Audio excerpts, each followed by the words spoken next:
welcome to TMP, the Mavs pod. My name is Bo.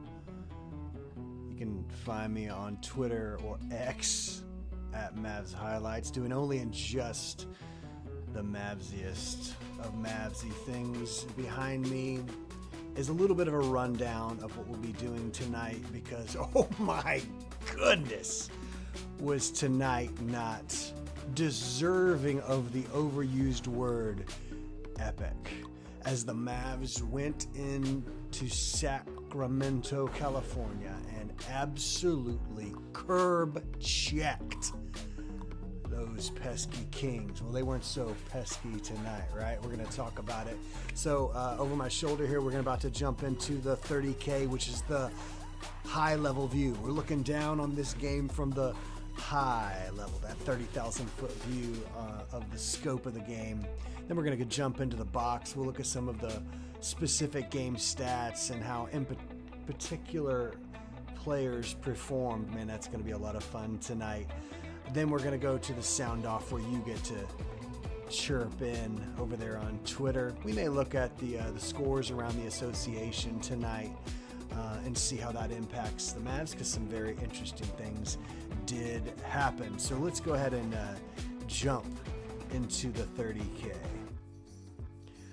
All right, so tonight was basically everything you could want it to be, right?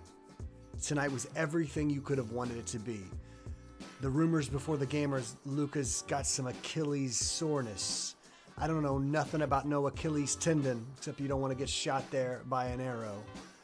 But man, you do not mess with the Achilles. That's one of those NBA players or all professional athletes' precious, special spots on their body where you don't fool around. And so when that report came out, man, my heart, probably like yours, just sunk a little bit. And then he got upgraded. And then they're saying game time decision. And when they say game time decision, they're doing one of two things, right? They're either playing games because they know he's not going to go, or Luka Doncic stormed into an office somewhere and looked someone in the eye and said, oh no, I'm playing. I'm good. I'm good to go. Kid before the game in his pregame presser was saying, hey, we're going to see how he looks, see how he feels, and shoot around. Man, once he said that, there's just no way you're getting Luka Doncic not to play. If you're letting him test it out and shoot around, he's going to give you the thumbs up. It doesn't matter if an alligator just bit it off, right? He's going. If there's a chance that he's going to go, he's going to go. And go, he did.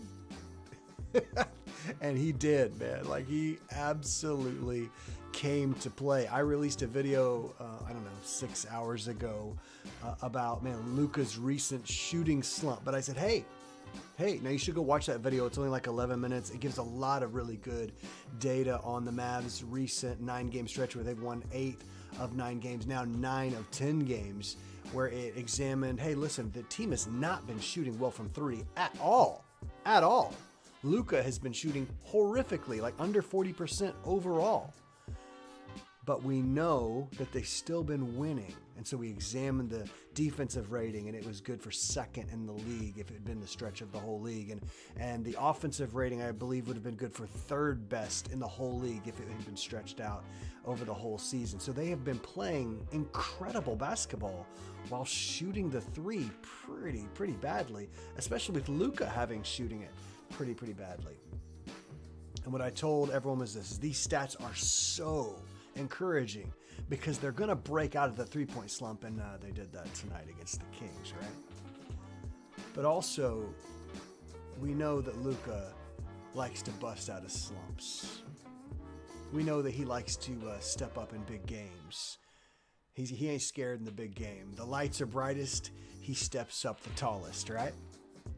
And he did that tonight. We'll look at his numbers in just a second. Well, man, this game was similar to the most recent game against the Jazz. Obviously, very different levels in skill between the Jazz and the Kings. But kind of even, kind of close in the first half. And the second half, the Mavs flipped some kind of switch. And the game was over. the game was just over. The Mavs built a small lead at halftime into a massive lead in the third quarter, which expanded even more in the fourth quarter, where Kings fans, who I think of as some of the most loyal, certainly some of the loudest fans in all of the association, man, they were just streaming out of the arena. Like someone said there was a rabid squirrel running around or something like that. Man, people were headed towards the exits. And it once again, now the offense came to play big time again, but the defense is carrying this team. And you know, these stretch of games, we haven't had the best of competition, right? Like when we had that really rough patch before this good patch, the competition was stout. A couple games against the Pacers, we had the Celtics thrown in there. There were some other good teams, and the Mavs were struggling, right? But in this good stretch, we've been beating bad teams, which is something we've done all year pretty effectively.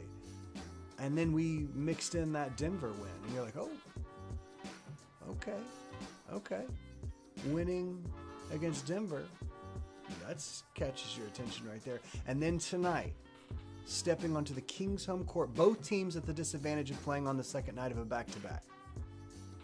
And you just kind of go like, okay, let's see if the trends continue against a good and well-coached Kings team. And did they ever? The defense just stifled them. Just in case I don't remember to say it later on, to see Exum and Derrick Jones Jr. picking up full court well into the fourth quarter, like the lead was 27 points, and Derrick Jones is still picking up full court. Exum's still picking up full court. What that means is that's not a King special. This is what they're going to do from now on. When you're doing that into the fourth quarter, when the game is a 25-plus point lead, you're not rubbing it in your opponent's face. What you're saying is, this is what we do. Watch for that over the next few games. Is Derrick Jones, Dante Exum, guys like Josh Green when he's back healthy, are they going to be picking up full court just to add that little annoyance? Not because they're going to be, like going for steals every time and making the risky defensive play, right? No. I think it's just to add that little bit of annoyance. Say, hey, we are better conditioned than you. And I'm going to use my length, I'm going to use my size, I'm going to use my speed, I'm going to use my tenacity and my toughness to wear you down. Even if it's just 5% throughout the game, when the clutch game kicks in those last 5 minutes, you're going to not be at your best because of my defensive effort on you. And I love that as a strategy. You don't want your superstars doing it, of course. But if you can have these guys like Derrick Jones Jr., Dante Exum, Josh Green, these other wing-type defenders, if you can have them wear out the team's primary ball handler, that is so good. I'll talk about him in a second. I thought Gafford played well, but that's not the big I want to talk about tonight. I'm going to talk about Derek Lively, the second. D-Live, our D-Live out there. Because, man, was he not making phenomenal, tangible defensive impact on what seemed like to be every play. Sabonis just had no answer for him. He tried to get physical, couldn't overpower him. He tried to do the nifty footwork thing, couldn't get around him. D-Live, I'm telling you, if not next season, in 2 seasons will be considered one of the best defensive big men in the league.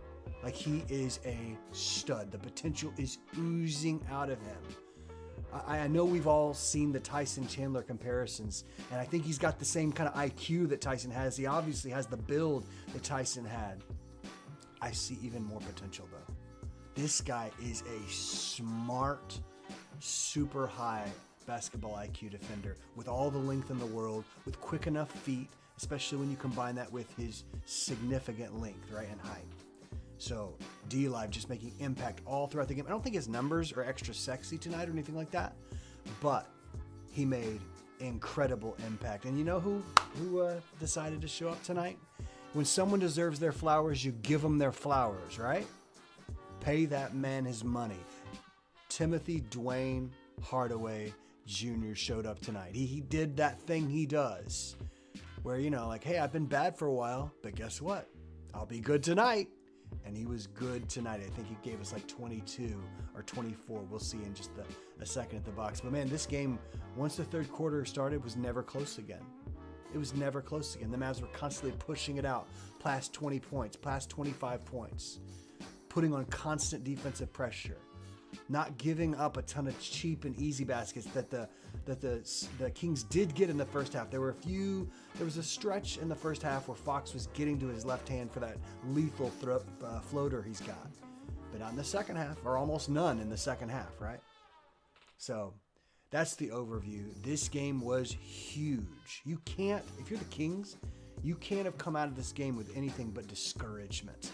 That's how bad the humiliation was. Now you might be able to like psychologically trick yourself into going, that's a one-off kind of thing. It'll never be like that again. Except that 9 out of the last 10 games would say, yeah, the Mavericks will come in and put their foot right on your throat. They will put your open mouth on the curb and do something brutal. That's the 30K for tonight. Let's jump in and check out the box. All right, so here we've got our first jump into the box, right? Here we go. So the Mavs tonight, 132. I hadn't even said the score yet. 132 to 96. Probably better to start with the score near the beginning of the pod, right? 132 to 96. Not a math major. That's a 36-point win on the team that was just above us in the standings and holds the tiebreaker with the Mavs, right? 36. Think that's not sending a message?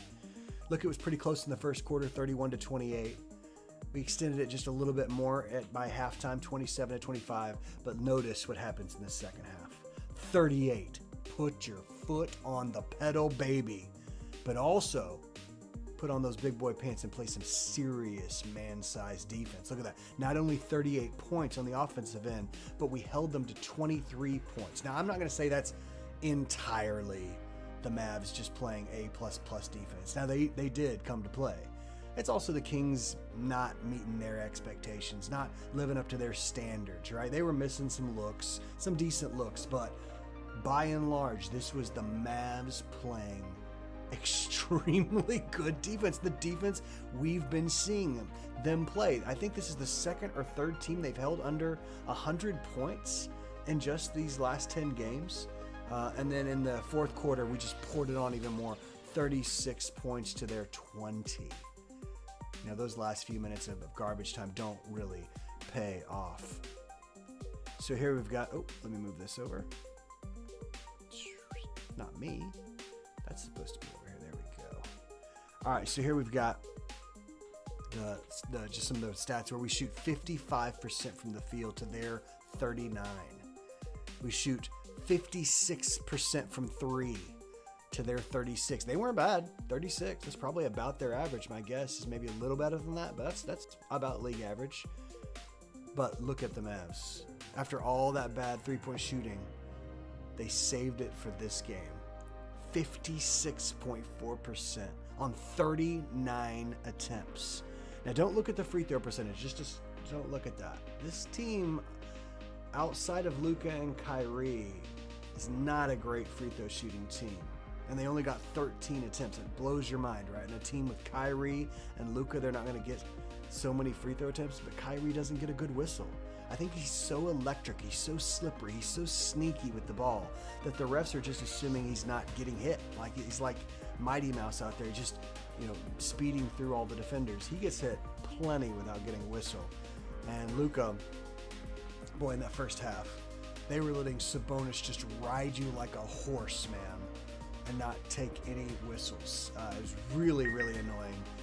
But they did get, 6 more free throws than us tonight, and they shot a good percentage. Mavs only 61.5%. The Kings just under 79%. Turnovers, this is the story. I think last game it was 6 turnovers against the Jazz. Tonight, against a better team, a better defense, only 9 turnovers. I think our average on the season is 12 to 13, somewhere in there. So here we have only 9 turnovers, and we forced 13. Not a ton, but 9's definitely better, right?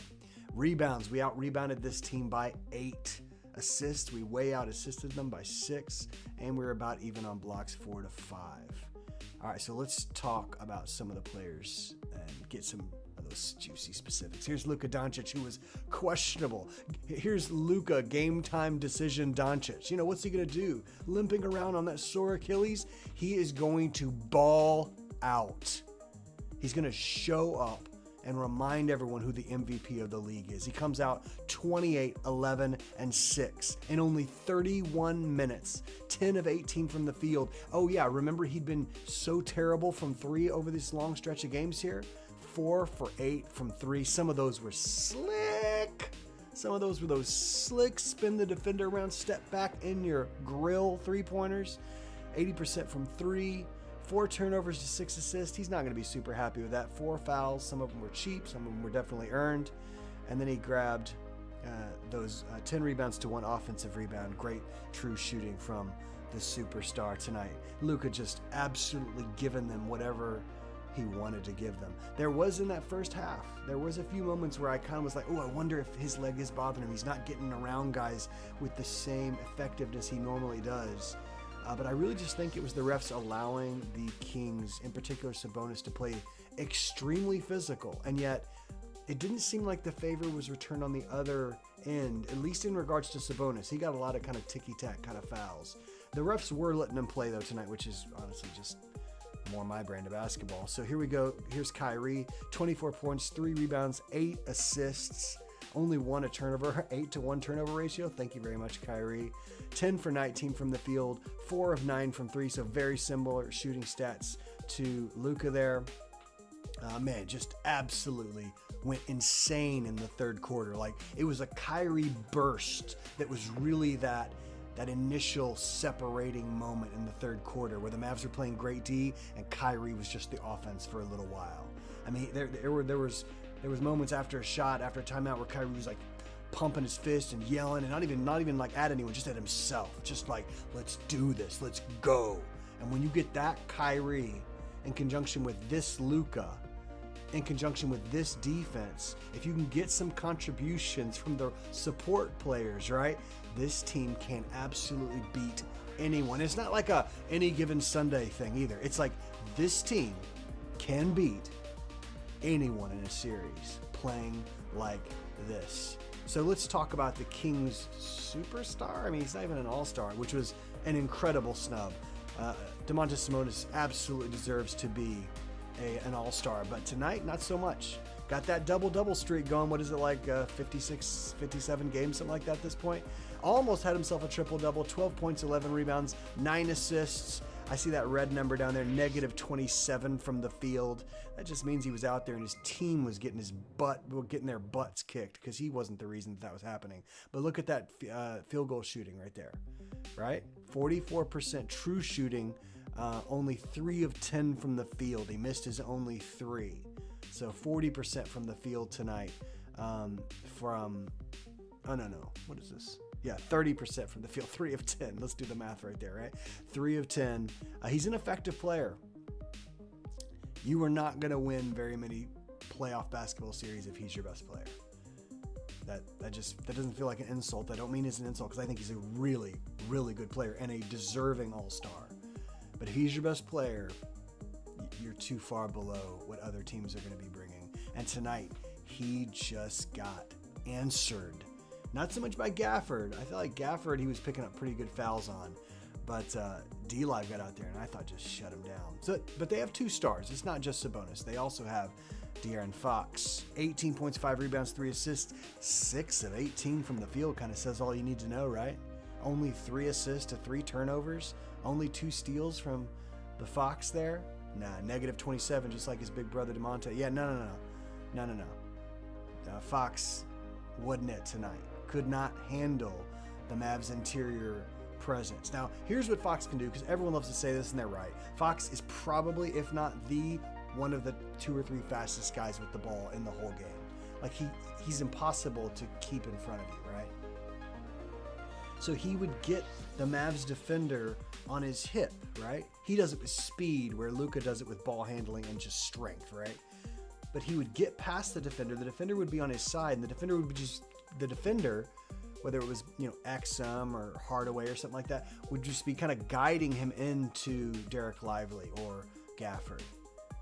And man, he wasn't having too much fun, especially in the second half.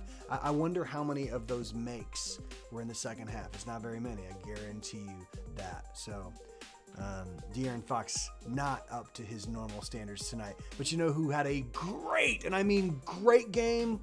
PJL. All right, man. PJ Washington. Let's check him out here. A plus 25. 32 minutes of action, put up 14 points, 13 rebounds. That's a new Mavs high for PJ. 2 assists, no steals and no blocks. I call him kind of like Marion Jr., Matrix Jr., because he fills up the stat sheet. But not tonight. But 5-11 from the field and 4 of 6. Say it again for the people in the back. 4 of 6 from deep tonight. I hope he's broken out of this outrageously extended slump. At one point, he was shooting like, I think, 15 or 14% from the corner 3 as a Mav. Just like unthinkable that a basketball player could shoot that bad from a particular shot, especially that shot that's considered like the best or easiest shot in the whole game.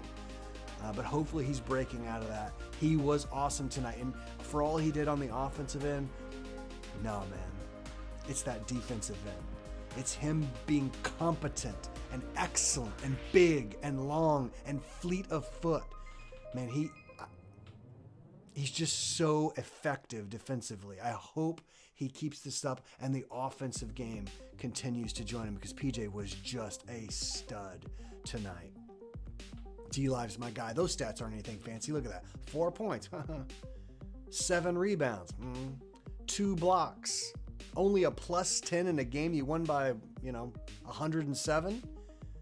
Man, D-Live, what's going on? No. His game tonight is not told in this box score. His game tonight is told by watching him scare drivers away. They do not want the business that he's bringing to them. They don't want the smoke, right? They don't want what he's got waiting for them in the paint. And when you get funneled into D-Live, how many drives have we seen, not just tonight, but this season? How many drives have we just seen stall? How many possessions have we seen just flat out stall when the driver gets funneled into D-Live? Man, Derek Lively is something special. I'm not saying superstar. No, not superstar. But defensively, he has got everything you want in a elite 5-man. Now, offensively, he still has a ways to go as far as developing the extended shot, right? If he could ever extend it to 3, who knows? That's the dream, right? But already he's given you really nice touch around the rim, and he loves to dunk it, doesn't he? But man, it's that defensive end. It's that defensive end where D-Live is really, really shining. Right now, Gafford is probably the better scorer and the better shot blocker. But Derek Lively II is, without a doubt in my mind, the significantly better defensive force. Now, listen, like we said earlier, when someone just deserves it, you just give them their flowers. Tonight, THJ was 8 for 14 from the field and 4 of 6 from 3.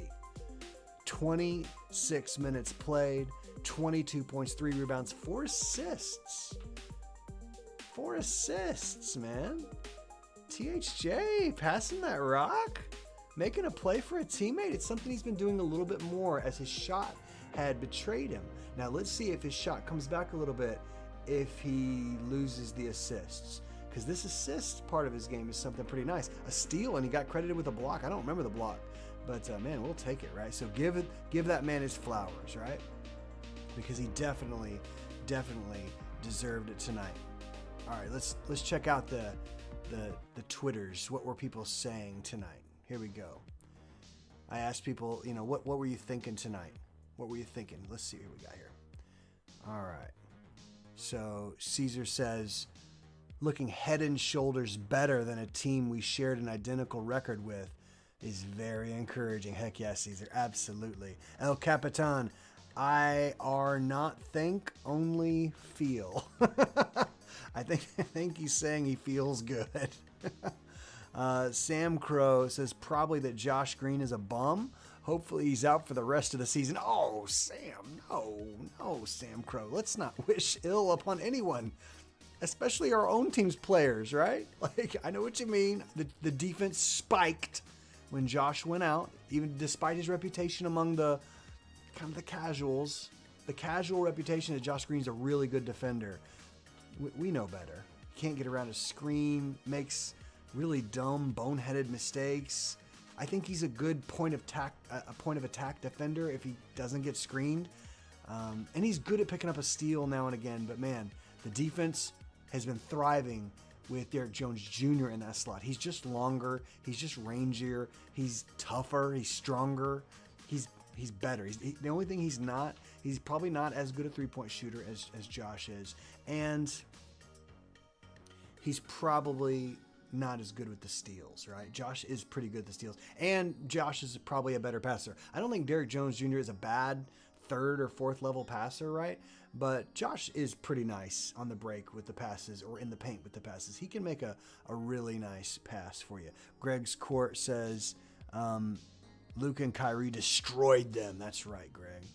And then Jonathan said, truly, what are we thinking and feeling after that? All right, let me see here. We got a few more replies. Oh, okay. I'm assuming we all are getting those crazy bots. All right, so just everyone is pumped, right? If you're on Twitter X after the game, people are freaking out. People are excited. People are posting all kinds of great GIFs and images and funny messages and just a lot of fist pumping, right? Luka couldn't stop fist pumping all night. He fist pumped every time PJ made a three. He fist pumped every time D-Live made a dunk. He was just, man, on the sidelines, up 30. He was still like cheering on his guys and pumping his fists and like waving the towel. Like he was excited, right? I think Kyrie is the leader among men, but Luka is a good cheerleader, right? I think he's good at cheering the guys along. Let's check out some NBA scores tonight. What do we got here?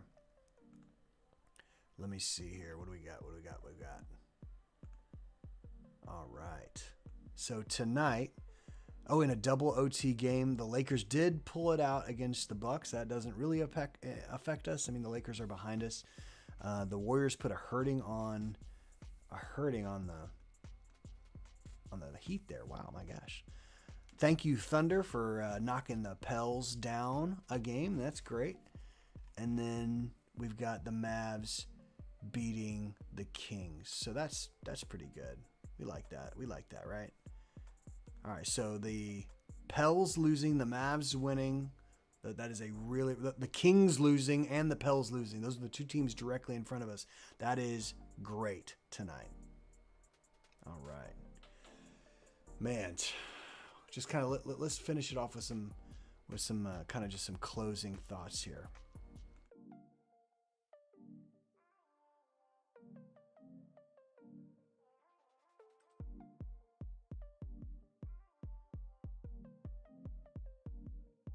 All right, there we go. So 9 out of 10 is significant.